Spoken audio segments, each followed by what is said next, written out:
interview besides the little clip that was floating around of her calling her Taylor Swift 2.0. I wanted to see what Stephanie White had to say about none other than Caitlin Clark. Now, we know Caitlin Clark is currently getting ready to head to North Carolina next week. I believe it's in North Carolina for the Team USA training session. Now, Stephanie White will be a part of that training session. And it's just going to be interesting, man, to see how this Team USA thing go about. So, yeah, man. So we got the Team USA thing to look forward to. And that's pretty. All right. So picture this scene. The silence in the room was absolutely deafening. You could practically hear a pin drop. Stephanie White, the fiercely focused head coach of the Indiana Fever, had just finished this incredibly detailed session where she meticulously praised her key players, literally going deep into their unique strengths, their unwavering dedication, and the absolutely vital roles each of them would play in the team's future. She spoke with genuine admiration about Caitlin Clark's almost unbelievable composure, especially when facing immense, crushing pressure. She highlighted Aaliyah Boston's unexpected versatility on the court, and she lauded Kelsey Plum's rock-solid, unwavering professionalism. But here's where things got really interesting, and honestly, a bit chilling. One name was conspicuously, strikingly absent from her otherwise extensive list of accolades: Sophie Cunningham. This glaring omission, happening right in the middle of all these swirling, intense rumors, sent literal shockwaves reverberating throughout the entire league. It wasn't just an oversight, it was a powerful, unspoken hint at a deep-seated disapproval coming directly from the front office, an ominous sign that could very well signify a dramatic, unexpected end to Sophie Cunningham's entire tenure with the Fever. Talk about a stark, painful contrast to the team's proudly declared "we over me" mantra. I want to see Caitlin Clark play. She only played 13 games last year. I'm pretty sure everybody could agree that we need to see more of Caitlin Clark basketball. Now, with that being said, man, we ain't going to waste no time. Let's head on over to YouTube.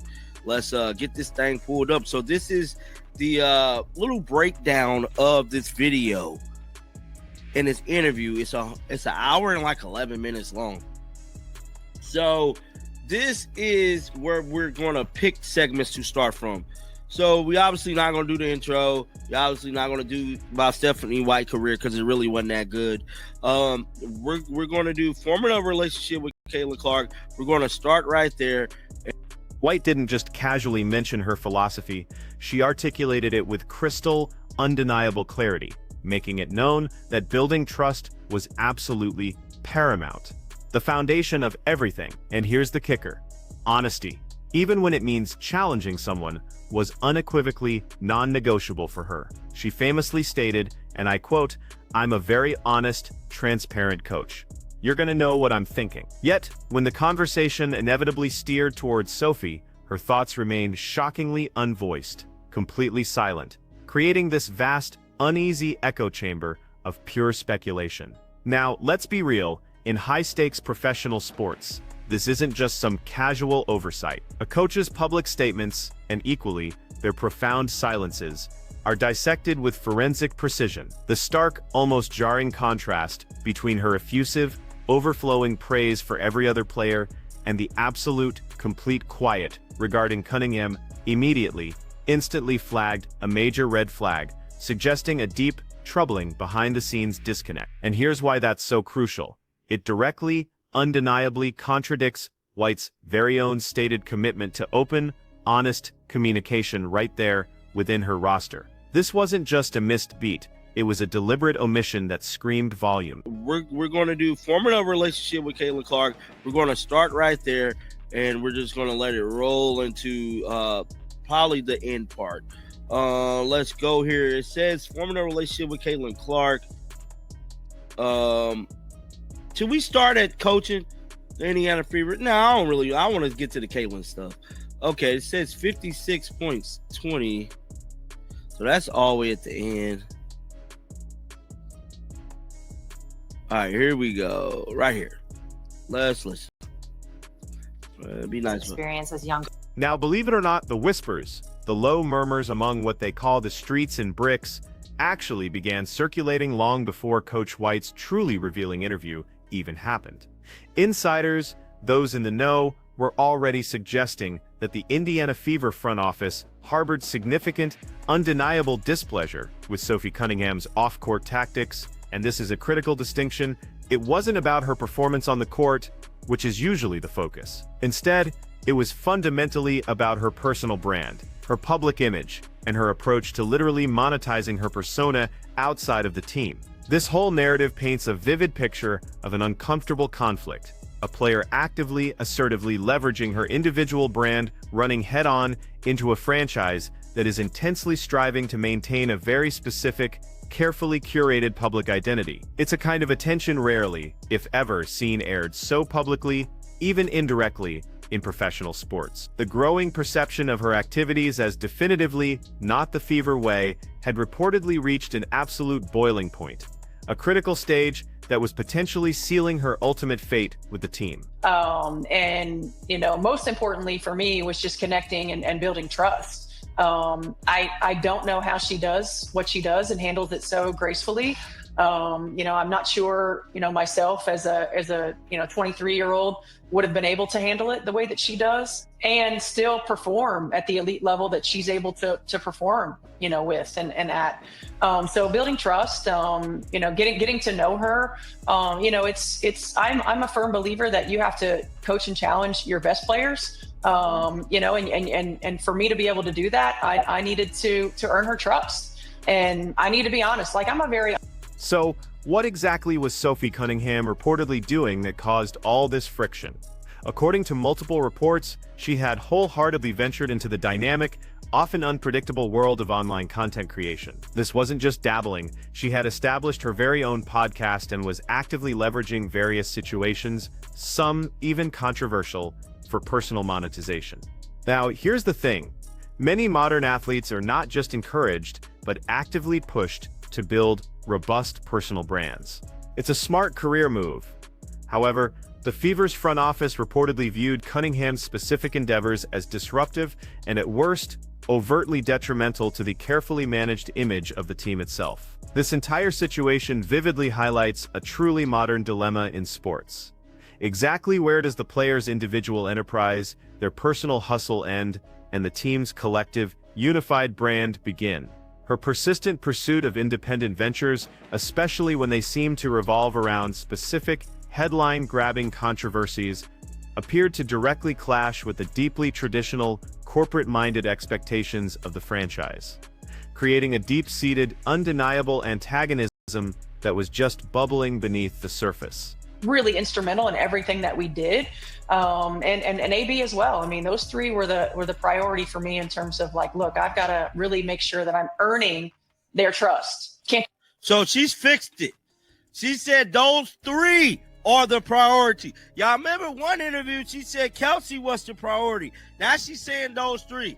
See how I told y'all she got a lot of media training? She hurried up and fixed that, and this came off so smooth. So smooth. Just come in and say, hey, this is what we're going to do. It's about relationships. Totally. But the harder you are, meaning the more you're telling the truth, the more they're going to respect you. So it always kind of comes full circle. At the absolute core of the issue, according to the exclusive Inside Scoop, was a fundamental, deeply entrenched disagreement over the crucial aspect of brand representation. The front office reportedly felt that Sophie's specific tactics were actively creating a bad image for the Fever, directly diverging from what they rigidly considered the Fever way. And let me tell you, this is far from a minor concern in the cutthroat world of professional sports. A team's brand isn't just some logo, it is arguably its single most valuable asset, exerting immense influence over everything from fan engagement and the crucial season ticket sales to massive sponsorship deals and the team's overall public perception in the community. What a player does, even when they're off the court and outside official team duties, can profoundly, significantly impact this meticulously crafted brand. The implication here is crystal clear. Cunningham's independent ventures were explicitly seen as directly undermining the desired, pristine, public image of the Indiana Fever. In the eyes of management, this wasn't just a misstep, it was an unforgivable offense. Wants to play. Like, you know, she reminds me of some of those guys back in the day who would just go to the park and just try to play pickup games. Yeah. Like, that's her. She just wants to play. You know, she wants to know that you care about her. She wants you to be honest with her. And at the end of the day, she's low maintenance, and you just have to put her in positions to be successful. And I was so excited about the opportunity to just see what we could do and how we could make her life easier, because she really is the one who had been through the trenches with this franchise. Yeah. You know, you think about when Tamika left and retired, you know, it just, the franchise went through a lot, and Kelsey's been the constant, and she deserves.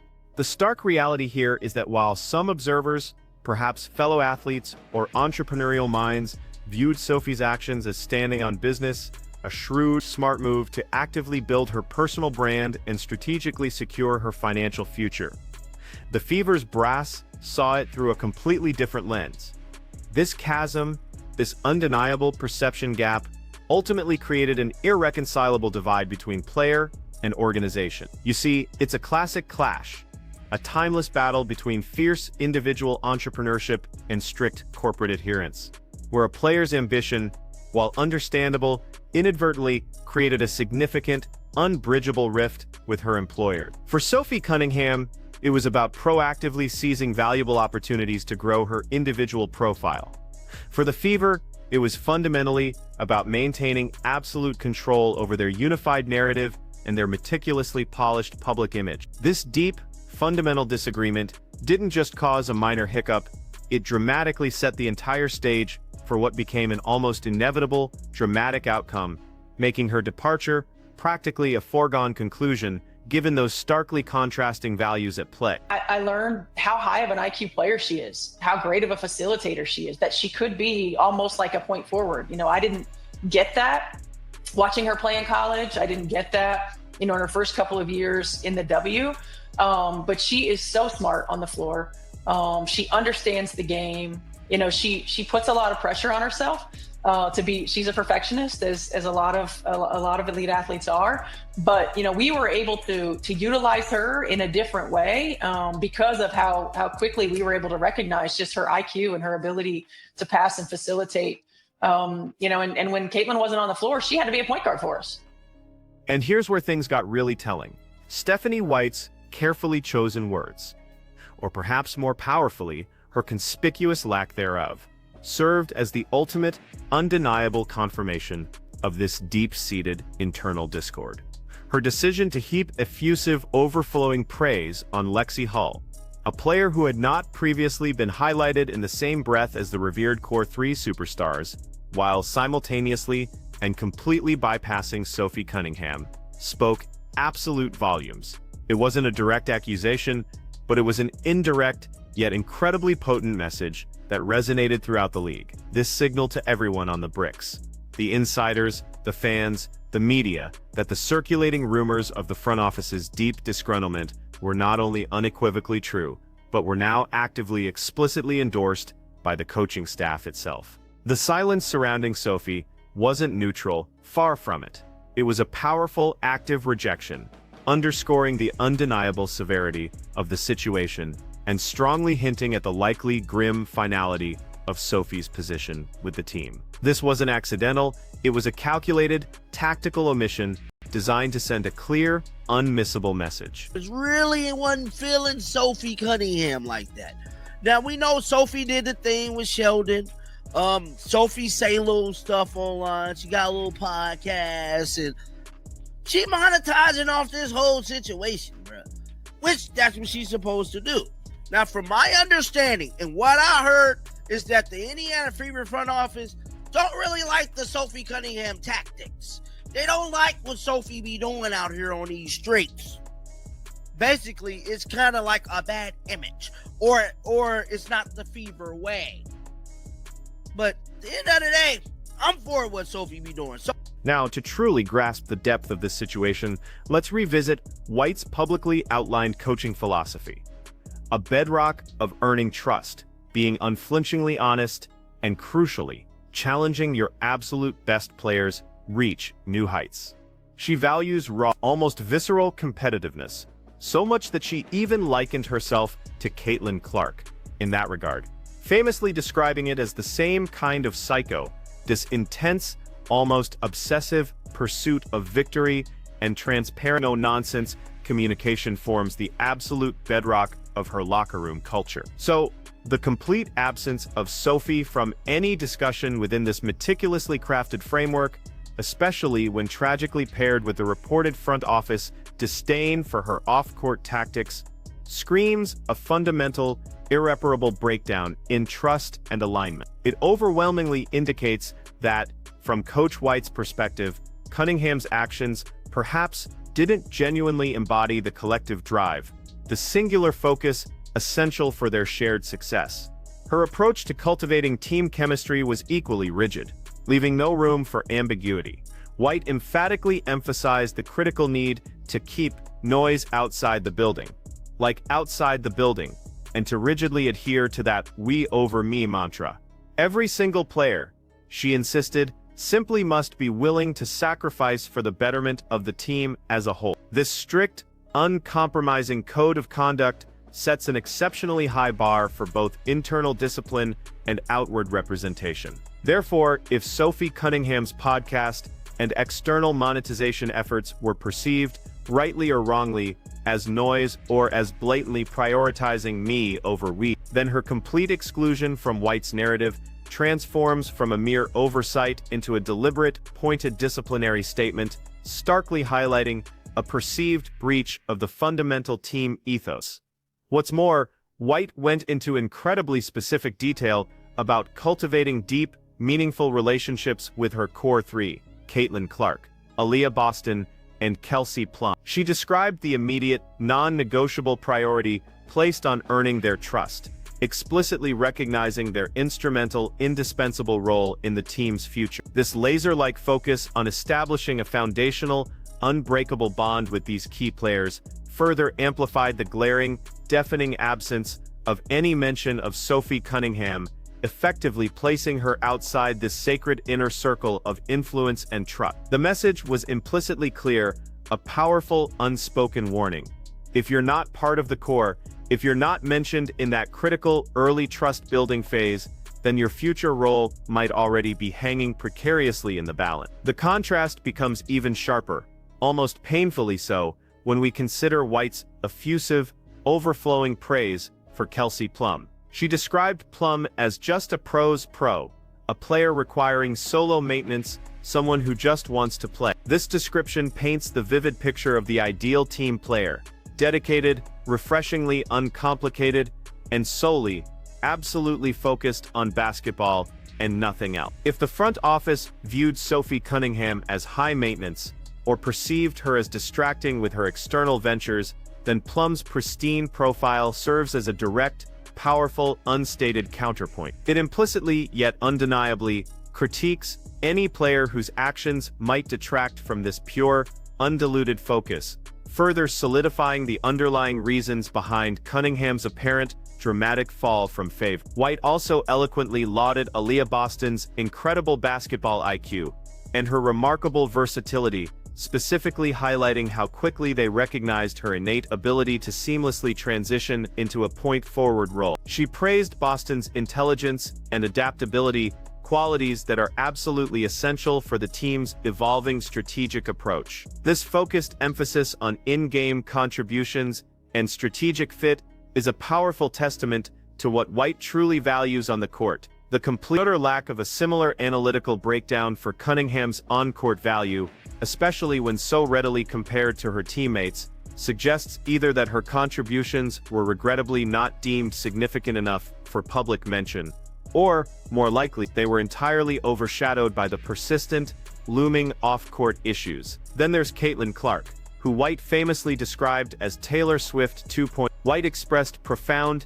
genuine respect for Clark's relentless work ethic and her astonishing capacity to perform at an elite level, despite constant, crushing external pressure. This unyielding standard of unwavering focus and impeccable professional compartmentalization sets an incredibly clear expectation for all Fever players. If Sophie Cunningham's external activities were indeed perceived as a failure to compartmentalize or as allowing outside noise to infiltrate the team's precious focus, then White's vocal admiration for Clark's discipline serves as a silent, yet stinging rebuke, powerfully reinforcing the franchise's unwavering commitment to an unyielding, almost Spartan stand. Perhaps the most telling, jaw-dropping moment arrived with White's unexpected and utterly substantial praise for Lexi Hull. She specifically highlighted Hull's exceptional work ethic, her relentless spirit, her uncanny ability to handle any situation thrown her way, and her significant,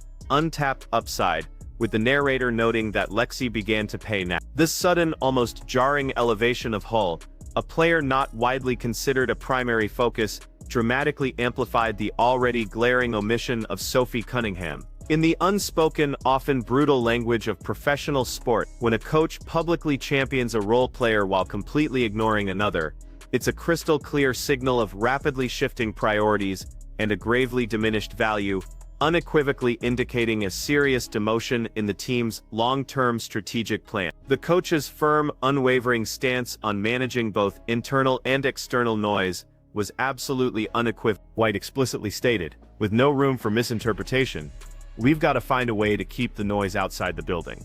Like outside the building. She also candidly acknowledged that there might indeed be noise inside the building. But that too, she insisted, must be handled internally, discreetly. Sophie Cunningham's podcast and her public monetization efforts, while potentially beneficial for her personal brand, could all too easily be interpreted by the Fever organization as precisely that external noise that she regrettably failed to keep outside the building, directly conflicting with the coach's core, sacred principles for team cohesion and unwavering focus. White's stern admonition to players to sacrifice for the betterment of our team and to truly understand that there are going to be moments where each one of you deserves to play, you're not going to be playing, served as a profound, unwavering warning. She emphasized the absolute necessity of handling frustration privately, communicating directly and maturely with the coaching staff, and crucially, staying ready so we don't have to get ready. If Sophie's ventures were unfortunately seen as public expressions of dissatisfaction, or as a failure to maintain a unified, unwavering front, then these general comments take on a far more pointed,